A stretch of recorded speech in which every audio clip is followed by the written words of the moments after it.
好，今日係3月20號，策略區城電影部第一次製片部嘅開會啦，同埋講座啦。咁樣呢，我就想代表指明科林呢去訪問一下，同樣都係指明科林嘅林彩華姊妹。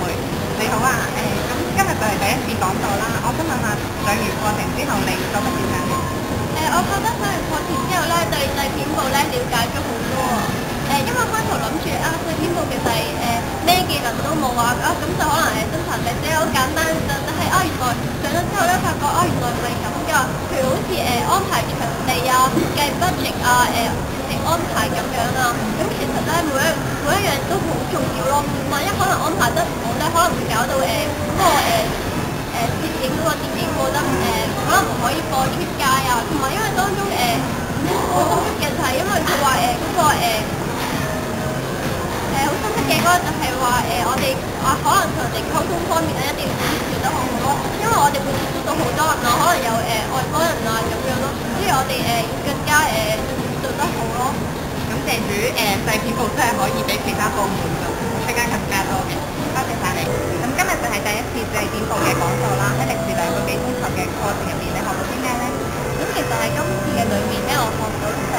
關於內涵方面啦。因為今次有好多位領袖佢哋分享翻喺製片部嘅經驗嘅裏面，有冇知道原來喺呢個部門裏面不論係性格啊、包容啊、溝通上面原來都會有一個好大擴展嘅空間咯。即係喺唔同嘅部門溝通啦，甚至可能喺租借場地同外國人溝通嘅裏面，其實真係好需要做一個榜樣、性同埋包容咯。咁我都好期待呢一個會係我能夠喺製片部裏面一個展嘅地方啦。咁我都好期望如領袖所講，我哋真係能夠喺呢個部門裏面嘅性格內涵能夠去成長啦，同埋能夠去提升咯。多謝晒。咁今日第一次開完製片部嘅講座，咁我想問下你，你覺得點樣呢？其實當中有一樣我深刻嘅咧，就係完全諗唔到製片部原來有咁多嘢要做啦，同埋咧完全諗唔到我哋喺當中去擔任一個咁重要嘅角色，要去當中要負責去溝通啊，負責去 book 場地啊。其實